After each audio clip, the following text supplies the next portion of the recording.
Hari ini kita akan belajar satu tema yaitu marilah kepadaku. Misalnya di satu persimpangan jalan, ada satu orang yang tidak dikenal, kemudian berkata kepada Bapak Ibu, mari ikut aku. Kira-kira ikut apa tidak? Tentu tidak Bapak Ibu Saudara. Tentu orang yang sudah kita kenal, pada saat dia berkata kepada kita, mari ikut aku, marilah kepada aku, kita akan datang karena kita tahu orang ini saya kenal dari awal. Tetapi kalau orang yang dikenal, tidak dikenal, tiba-tiba ngajak kita marilah kepadaku, kita akan mikir 2-3 kali. Dan lebih condong kita berkata, tidak. Saat ini yang berkata marilah kepadaku, lanjut, adalah Tuhan Yesus sendiri. Dan pertanyaannya, ketika Tuhan berkata kepada kita, marilah kepadaku, apakah kita akan ikut? Ada satu ajakan firman Tuhan untuk kita pada saat ini di Matius 11 ayat 28, berkata begini, marilah kepadaku, semua yang letih lesu, berbeban berat, aku akan memberikan kelegaan kepadamu. Bapak Ibu Saudara, kalau Tuhan panggil kita, dia berkata kepada kita, marilah kepadaku. Siapa? Engkau yang letih lesu, engkau yang berbeban berat. Dia akan memberikan kelegaan kepada kita. Kira-kira kita percaya nggak perkataan firman Tuhan ini? Kalau kita punya banyak masalah, punya banyak beban, sebenarnya dari awal Tuhan sudah katakan, marilah kepadaku. Kita yang punya banyak pikiran, banyak beban. Sebenarnya dari awal sudah Tuhan katakan, datanglah kepadaku karena bebanmu tidak mampu engkau tanggung sendiri. Amin. Lanjut. Kenapa Tuhan berkata kepada kita, marilah kepadaku? Karena pertama, kita harus tahu, kita tidak bisa berbuat apa-apa tanpa Tuhan. Seringkali yang jadi kesalahan terbesar manusia adalah dia berpikir dia bisa menjalani kehidupannya sendiri, dia bisa ngatur kehidupannya sendiri, dia bisa hidup sendiri, dia bisa berjuang sendiri tanpa Tuhan. Tapi saya mau berkata kepada Bapak Ibu, mungkin Bapak Ibu Saudara masih bisa berjalan, masih bisa hidup tanpa Tuhan. Tetapi saya mau berkata, sejauh mana engkau berjalan tanpa Tuhan? Mungkin engkau bisa bangun keluargamu tanpa Tuhan, tapi engkau akan capek. Mungkin engkau bisa bangun bisnismu, engkau bisa bangun pekerjaanmu tanpa Tuhan, tetapi engkau akan lelah Bapak Ibu Saudara. Saya mau katakan kepada Bapak Ibu, kalau saya jadi gembala, saya andalkan kekuatan saya sendiri. Dari awal saya sudah berkata kepada Tuhan, saya capek. Tapi karena saya mengalami perjumpaan pribadi terus dengan Tuhan setiap hari, maka Tuhan yang memberikan kekuatan kepadaku.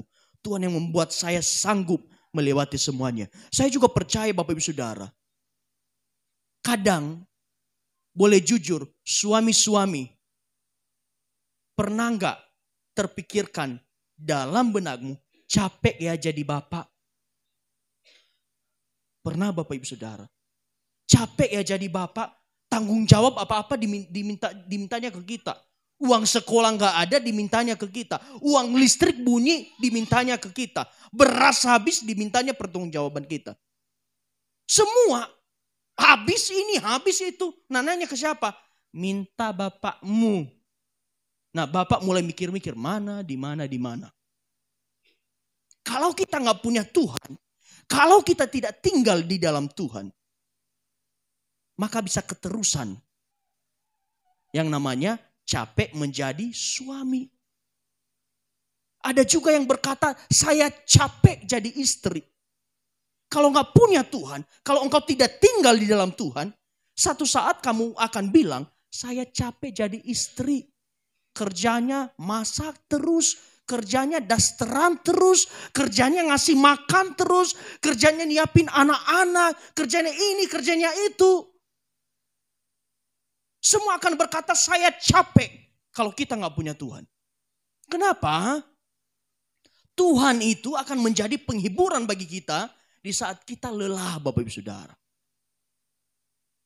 Engkau juga yang jadi anak. Suatu saat engkau akan berkata, saya lelah jadi anak, saya lelah diatur. Dikit-dikit gak bisa, dikit-dikit gak bisa. Kalau engkau tidak takut Tuhan, tidak tinggal dalam Tuhan, lama-kelamaan sebagai anak, engkau akan berkata, saya capek jadi anak. Bapak Ibu Saudara, saya pernah ngalamin. Sampai saya kelas 2 SMP, saya tinggal di rumah papa saya, mama saya. Saya merasa tinggal di rumah orang tua itu tidak enak. Karena gak bisa kemana-mana. Harus ngerjain ini, harus ngerjain itu. Tapi saya mau kasih tahu kepada Bapak Saudara. Di kota tempat saya tinggal, di situ ada keluarga saya yang buka babi panggang karo. Kebetulan dia butuh orang untuk bantu-bantu. Nah saya bilang ke papa saya, mama saya, boleh deh saya tinggal di kota, lebih dekat sekolah. Karena saya ngotot, orang tua saya mengizinkan. Hati saya udah berbunga-bunga. Bebas. Bebas dari ancaman. Saya gak akan dilarang lagi keluar malam. Saya bebas mau bangun jam berapa. Pokoknya merdeka Bapak Saudara. Awalnya saya anggap rumah orang tua itu penjara. Tapi lama kelamaan. Percaya gak percaya Bapak Saudara. Saya cuma betah 6 bulan. Setelah itu saya minta ke papa saya jemput saya mau pulang. Ternyata lebih enak tinggal di rumah. Kenapa? Pada saat saya tinggal di rumah saudara, pagi-pagi saya harus bangun. Kami harus cincang daging babi untuk jadi saksang. Nah, saking ngantuknya biasanya ikut kelupas tangan ini untuk jadi sangsang. Jadi ikut Bapak Ibu Saudara. Baru tahu nanti udah kena. Terus tempat tidur kami ada di atas. Di bawahnya ada mesin kopi. Jadi aroma tempat tidur kami wangi kopi. Setiap malam saya harus menyesuaikan karena samping pantai. Mau tidur ombak berisik sekali. Dan banyak hal sampai umur lamanya 6 bulan. Dan saya bilang ke papa saya mau pulang, lebih enak tinggal di rumah. Awalnya saya bilang saya gak mau tinggal di rumah. Nah begitu juga kita Bapak Ibu. Kalau kita di dalam Tuhan, seringkali kita gak sadar. Kita bilang begini, aduh di rumah Bapak diatur oleh Bapak di surga itu gak enak. Saya mau ingin bebas. Saya gak mau diatur-atur. Jadi orang Kristen itu susah. Setiap hari Minggu harus ibadah. Padahal hari Minggu itu sebenarnya waktu liburan. Kita komplain kepada Tuhan. Tuhan masa sih teman-teman saya hari Minggu bisa jalan-jalan sedangkan saya harus pelayanan. Semua akan komplain kalau engkau tidak taat dan tidak punya Tuhan dalam hatimu. Tapi Tuhan berkata kita harus tinggal di dalam Tuhan. Kenapa? Karena di dalam Tuhan itu kita bisa berbuat apa-apa. Engkau bisa bangun keluargamu tanpa Tuhan, betul. Tetapi sampai titik tertentu keluargamu bisa hancur tanpa Tuhan. Bapak Ibu Saudara, di dalam firman Tuhan dikatakan, orang yang membangun di atas pasir, maka lama-kelamaan akan runtuh. Tapi kalau kita membangun segala sesuatu di atas batu karang, maka dia akan kokoh sampai kapanpun. Sama, kalau kita tinggal di dalam Tuhan, apa yang kita bangun di dalam Tuhan pasti akan utuh. Tetapi kalau kita bangun sesuatu di luar Tuhan, lama-kelamaan apa yang engkau bangun akan hancur. Makanya Tuhan berkata, marilah kepada aku sebab Tuhan tahu di luar Tuhan kita gak bisa berbuat apa-apa. Dan kedua, kenapa Tuhan berkata kepada kita, marilah kepada aku? Karena iblis itu mengintai kita dan menunggu yang tepat untuk membinasakan kita. Bapak Ibu Saudara, di dalam Tuhan itu bukan tempat yang nyaman. Di luar sana banyak yang menawarkan kenyamanan. Tetapi saya mau berkata kepada Bapak Ibu, di luar sana banyak yang menawarkan kenyamanan. Tetapi sesungguhnya hanya di dalam Tuhan engkau akan tinggal diam dan aman. Di luar sana Bapak Ibu Saudara, banyak menawarkan kenyamanan daging. Di luar sana banyak menawarkan Gak usah ke gereja deh, ngapain, capek. Bapak Ibu Saudara, semalam saya pulang dari Jakarta kami landing jam 7 malam. Dan acara kami itu padat sekali. Kami harus sudah ready di hotel ke tempat tujuan jam 8.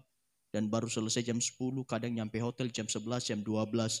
Dan harus bangun jam 5 lagi, itu capek sekali. Kemarin saya kembali, sebenarnya sudah mulai timbul dalam hati, apa besok aja latihan kali ya. Capek. Tapi saya paksakan daging saya, enggak deh harus hari ini. Daripada pelayanan besok kacau balau. Saya paksakan diri saya. Bapak Ibu Saudara, kalau mau pilih nyaman Bapak Ibu Saudara, lebih nyaman untuk kita enggak melayani. Kalau mau pilih nyaman, lebih nyaman kita enggak melakukan pekerjaan Tuhan. Kalau memilih nyaman, saya lebih milih enggak jadi pendeta, saya fokus kerja. Tetapi kenyamanan itu akan menyeret saya ke dalam kebinasaan. Makanya saya tetap pilih jalan Tuhan. Memang gak nyaman di dalam Tuhan. Tetapi memastikan saya dan saudara pasti tinggal aman di dalam Tuhan. Bapak Ibu Saudara. Ketiga, kenapa Tuhan berkata kepada kita, marilah kepadaku. Karena Tuhan itu mengasihi kita dan rindu bersekutu dengan kita. Siapa yang mengasihi Tuhan Bapak Ibu Saudara? Amin. Kalau Bapak Ibu Saudara mengasihi Tuhan, pasti akan ada rasa rindu untuk selalu bertemu dengan Tuhan. Kalau kita mengasihi Tuhan, pasti selalu ada rasa rindu untuk mau datang selalu beribadah kepada Tuhan. Bohong kalau ada yang bilang, saya cinta Tuhan, tapi gak pernah kelihatan di gereja. Bohong kalau ada yang bilang cinta Tuhan, tapi gak pernah berdoa. Bohong kalau ada yang bilang cinta Tuhan, tapi gak pernah baca Alkitab. Bapak Saudara, saya dan istri saya saling mengasihi. Untuk itu kami selalu rindu ada di satu tempat bersama-sama. Kami 4 hari tidak bertemu, kami sudah kangen. Kemarin saya datang, dia bilang, mau peluk tapi banyak orang. Saya bilang nanti ya. Dan begitu juga dengan kita, kalau kita mengasihi Tuhan, pasti kita akan selalu kangen kepada Tuhan. Nanti lagunya begini, ku tak bisa jauh darimu. Bapak Saudara, pernah satu kali di satu KKR kami di Jogja, orang nyanyi lagu ini dan sambil terisak-isak dengan Tuhan. Ku tak bisa. Nggak tahu kalau di antara mereka ada yang di pikiran mereka dengan Tuhan kah? Atau dengan siapakah? Tapi saya percaya Bapak Saudara kalau kita nyanyikan lagu ini di tempat ini, semuanya tertuju kepada Tuhan. Kenapa? Karena kita selalu rindu bersekutu dengan Tuhan.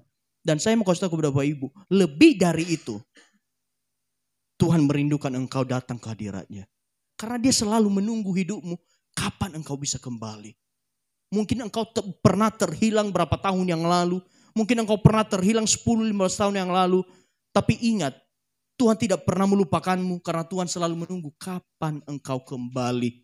Karena dia rindu bersekutu dengan engkau. Dia berkata kepada kita, marilah kepadaku karena engkau tidak bisa sanggup hidup sendiri. Marilah kepadaku karena dia tahu kalau engkau di luar Tuhan, iblis akan mempermainkan hidupmu. Dan kita akan lihat Bapak Ibu Saudara, siapa yang letih lesu dan berbeban berat ini. Lanjut. 2 Korintus 5:14. Kita baca sama-sama yuk. 3-2 ya. Sebab selama masih diam di dalam kemah ini, kita mengeluh oleh beratnya tekanan. Karena kita mau mengenakan pakaian yang baru itu tanpa menanggalkan yang lama. Supaya yang fana itu ditelan oleh hidup. Bapak Ibu Saudara, dikatakan selama kita tinggal di dunia ini, kita akan mengalami banyak apa? Banyak tekanan. Adakah yang gak ngalami tekanan lagi di tempat ini? Gak ada. Semua kita pasti akan dihampiri oleh tekanan. Banyaknya orang mengalami pergumulan, tapi saya mau katakan kepada Bapak Ibu, Kita memang banyak mengalami tekanan dalam hidup. Tapi kalau kita sadar kita masih punya Tuhan, maka kita juga akan sadar tekanan hidup kita tidak akan melebihi kemampuan kita. Karena Dia selalu ada bersama-sama dengan kita. Amin. Semua orang mengalami tekanan hidup. Apa saja sih tekanan itu? Lanjut. Satu, Bapak Ibu Saudara. Tekanan dari beban dosa. Ada nggak yang bisa jamin udah nggak berbuat dosa? Bapak Ibu Saudara ada? Kalau ada yang declare, ada yang memproklamirkan saya nggak berdosa lagi. Sama-sama kita panggil di depan, kita doakan dia supaya cepat berangkat. Karena kasihan kalau ada cacat celah lagi. Semua orang sudah berbuat dosa, dikatakan begini. Sebab upah dosa ialah maut. Tetapi karunia Allah ialah hidup yang kekal dalam Kristus Yesus Tuhan kita. Bapak Ibu Saudara, kita harus mengerti. Tekanan dosa akan menekan kita untuk melakukan dosa yang satu dan dosa yang lain. Ketika kita sudah berbuat dosa, tidak akan selesai dalam satu dosa saja. Saya kasih contoh. Ketika Daud melakukan dosa perzinahan, maka nggak selesai dosa itu di dosa perzinahan. Maka mulai merembet ke dosa pembunuhan.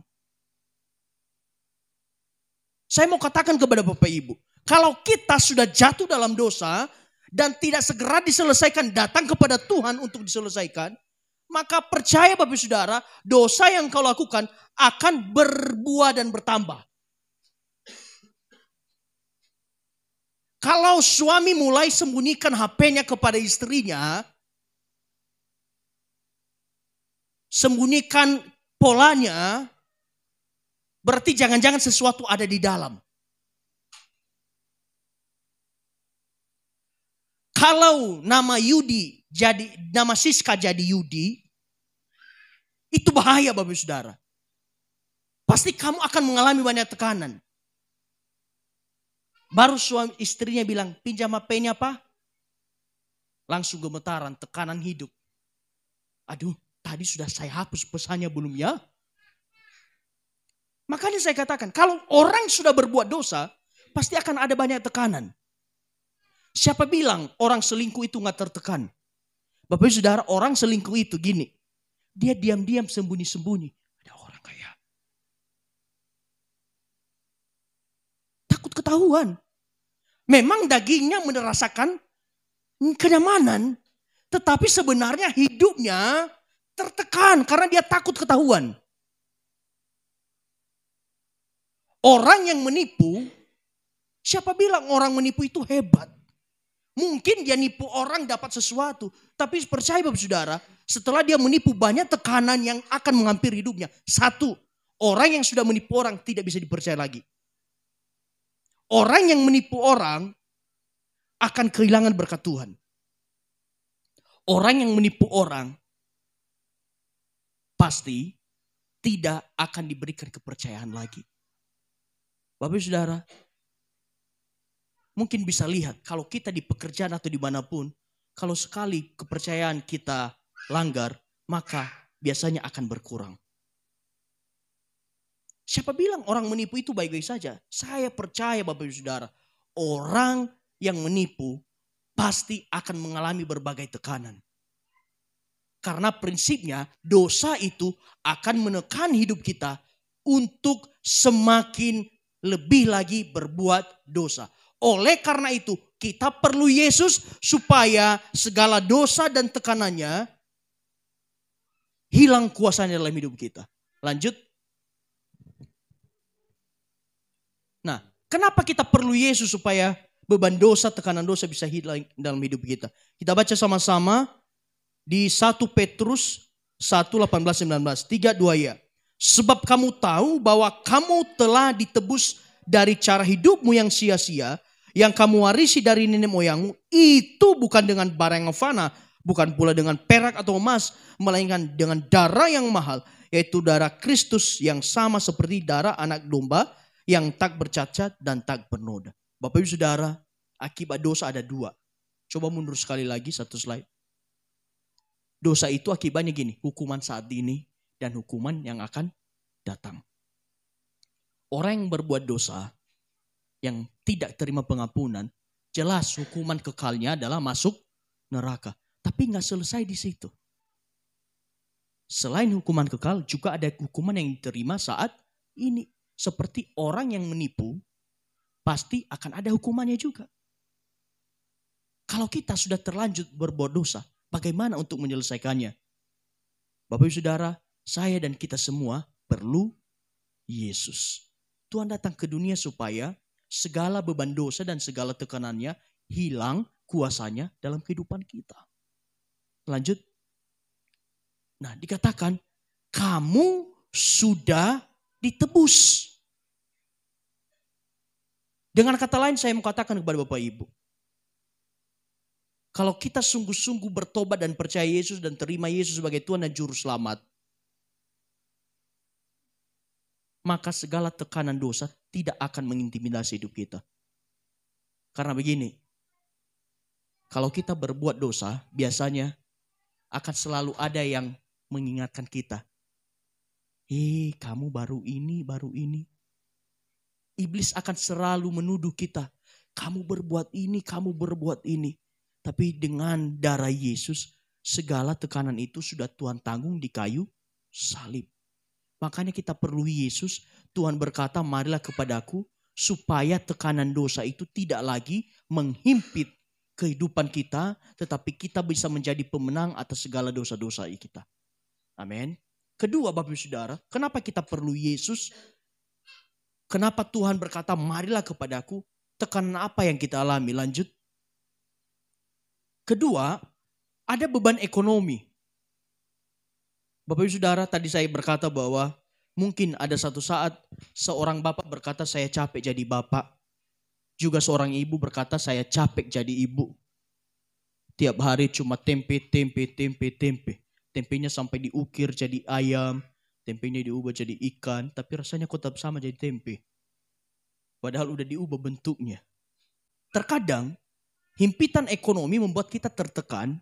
Dan tidak sedikit orang yang mengalami himpitan ekonomi cenderung untuk berbuat dosa. Orang yang bisa nekat begal orang di jalan. Itu bukan orang kaya. Tetapi orang yang gak punya uang akhirnya nekat. Di 1 Timotius 4:10 dikatakan begini. Karena akar segala kejahatan ialah cinta uang. Ketika kita sudah memiliki sifat cinta uang, maka akar segala kejahatan akan menjadi tabiat kita.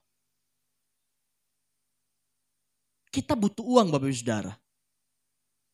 Di tempat ini gak ada yang gak butuh uang ya. Semua kita butuh uang. Karena belanja di Indomaret tidak bisa dibayar dengan doa Bapak kami.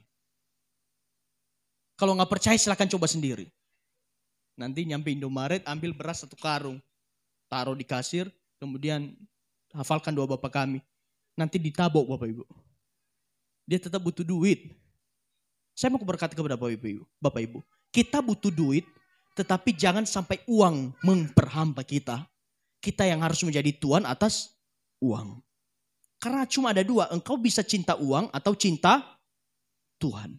Dan saya percaya Bapak Ibu Saudara. Orang yang cinta Tuhan. Orang yang sungguh-sungguh mengasihi Tuhan. Walaupun uang yang mungkin gak banyak. Tetapi masih tetap bisa bersyukur. Karena Tuhan pelihara hidupnya. Ada orang yang punya banyak uang tapi tidak bisa menikmati hidup.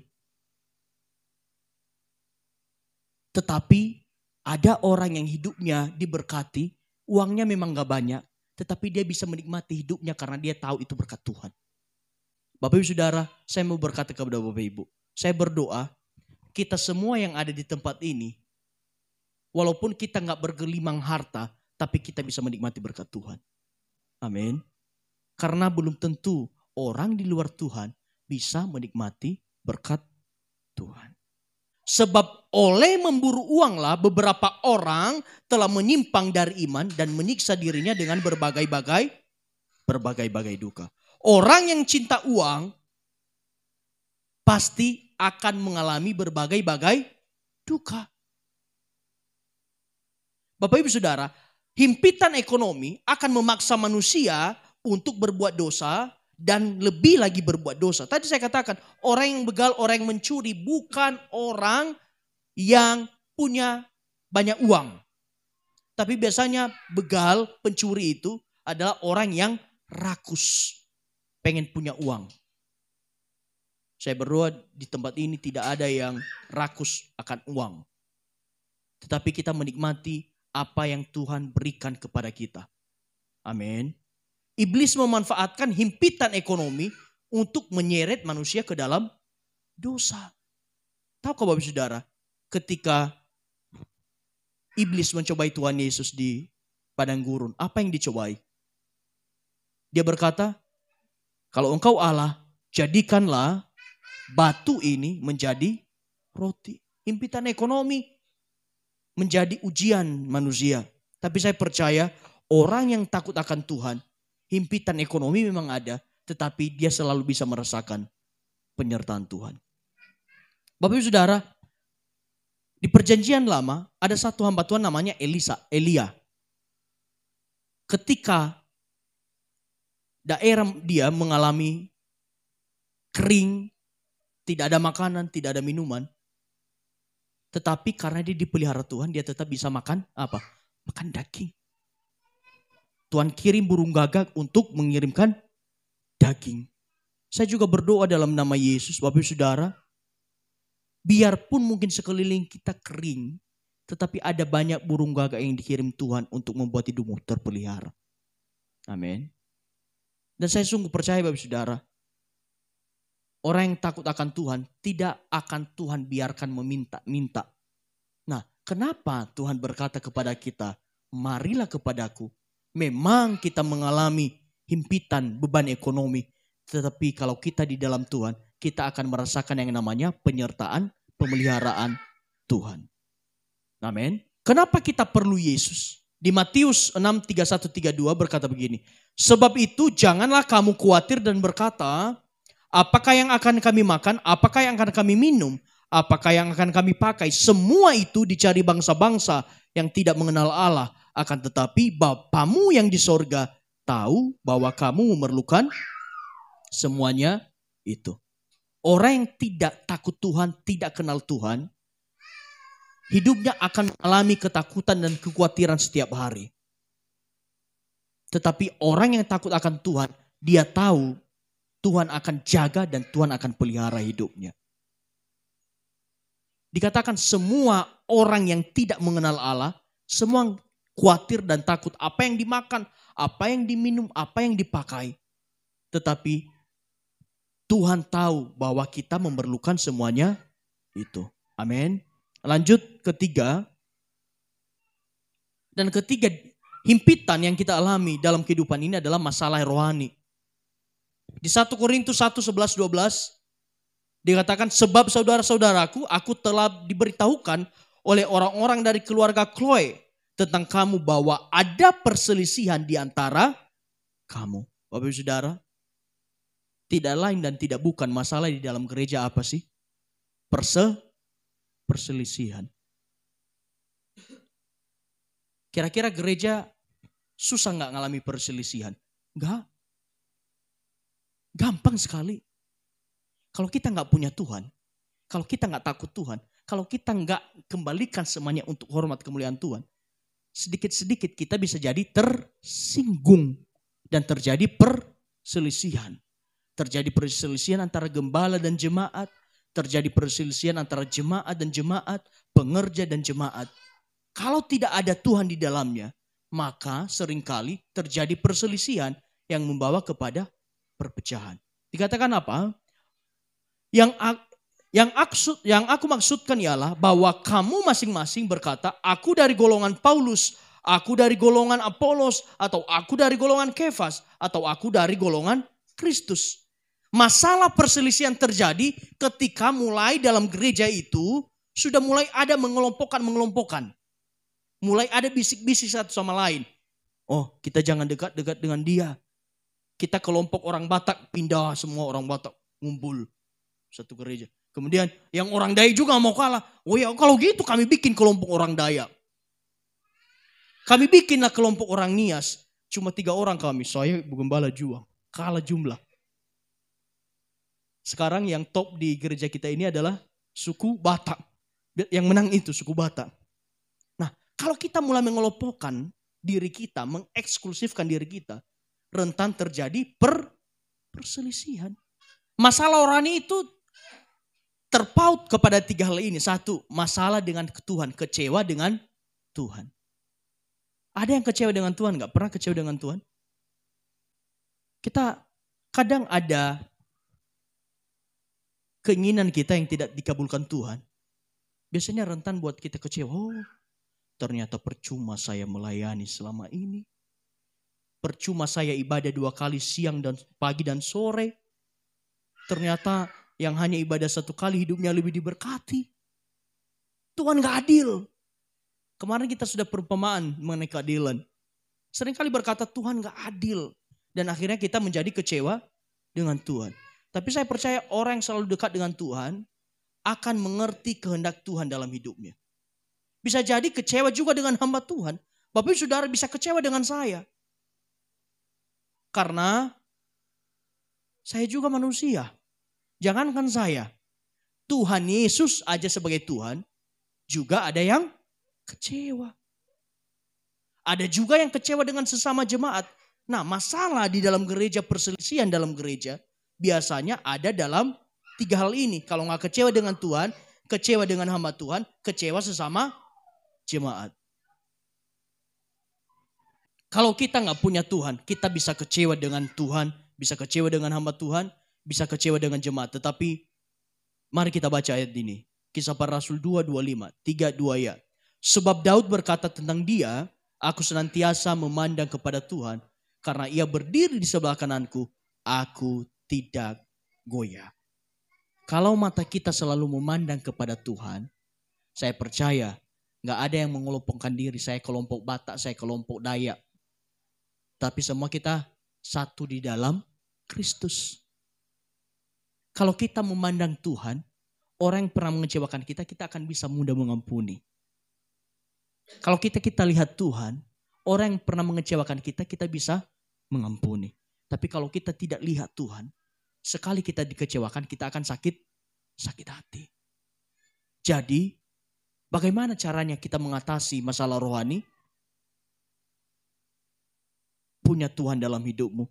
Karena hari ini dia panggil kita. Marilah kepadaku. Engkau yang letih lesu berbeban berat.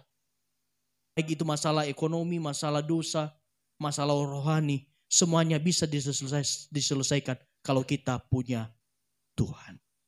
Amin. Satu lagi Bapak Saudara terakhir. Lanjut. Dan keempat, beban pikiran. Bapak Saudara boleh jujur gak? Kalau biasanya ciri-ciri orang yang mengalami beban pikiran paling umum. 1, suka mikir sendiri. 2, susah tidur. Yesaya 58, 55 ayat 8-9, 3:2 ya. Sebab rancanganku bukanlah rancanganmu dan jalanmu bukanlah jalanku. Demikianlah firman Tuhan, seperti tingginya langit dan bumi. Demikianlah tingginya jalanku dari jalanmu dan rancanganku terhadap rancanganmu. Seringkali rancangan kita gak nyampe dengan rencananya Tuhan. Dan masalah pikiran kita akan muncul ketika kita mulai berpikir di luar rancangan Tuhan. Bapak Ibu Saudara, kita akan mengalami banyak beban pikiran kalau kita memikirkan sesuatu yang di luar Tuhan. Karena saya percaya, kalau kita berpikir di dalam Tuhan, maka Tuhan yang jaga pikiran kita. Cuma satu hal yang jadi patokan untuk saya. Kalau memang itu kehendak Tuhan, Tuhan pasti buka jalan. Tapi kalau itu bukan kehendak Tuhan, pasti Tuhan tidak izinkan. Jadi masalah pikiran akan terjadi ketika kita mulai berpikir di luar rencananya Tuhan. Banyak menjadi beban pikiran Bapak Ibu Saudara. Kalau mungkin orang dewasa beban pikirannya itu apa? Pekerjaannya, rumah, tiap bulan tanggal 7 ada cicilan rumah. Dia berpikir tentang anaknya bagaimana. Tetapi yang biasanya yang remaja beda lagi pikirannya. Dia pikirnya apa? Bagaimana di sekolahnya supaya bisa juara. Puji Tuhan kalau mikir kayak gitu ya. Mikirin pacarnya. Mikirin masalah pergaulannya, pertemanannya. Beda.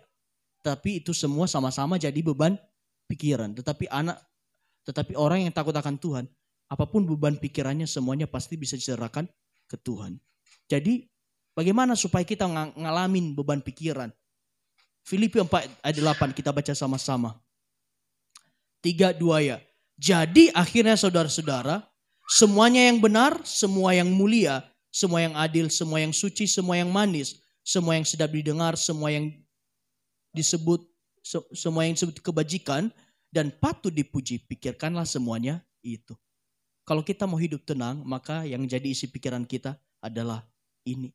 Jangan mikirkan yang salah, jangan mikirkan yang tidak adil, jangan mikirkan yang tidak suci, pasti itu menyiksa pikiran kita. Tapi kalau kita berpikir sesuai dengan firman Tuhan, maka pikiran kita bisa tenang. Lanjut terakhir. Semua yang kita perlukan hanya ada di dalam Yesus. Tuhan berkata, marilah kepada aku yang letih lesu dan berbeban berat. Kenapa? Tadi kita ngalami beban dosa, tekanan ekonomi. Dan ada 4 Bapak Saudara yang rentan kita alami. 1, beban dosa. 2, tekanan ekonomi. 3, masalah rohani. 4, beban pikiran. Semuanya itu kalau kita tanggung sendiri dan tidak punya Tuhan, maka yang terjadi apa? Kita akan mengalami himpitan, mengalami tekanan, mengalami salah dalam kehidupan. Tapi kalau kita punya Tuhan, lanjut halaman terakhir, semuanya itu yang kita perlukan hanya ada di dalam Yesus. Nah pertanyaannya pada saat ini, maukah kita datang kepada Tuhan untuk menanggung segala apa yang kita pikirkan, apa yang menjadi beban kita? Amin. Kalau kita punya beban pikiranmu jangan tanggung sendiri. Karena Tuhan bilang kamu enggak sanggup. Kamu tidak bisa berbuat apa-apa di luar Tuhan. Tetapi kalau kita masih punya Tuhan. Ada satu lagu berkata, aku masih punya Tuhan. Punya pengharapan. Aku tetap beriman.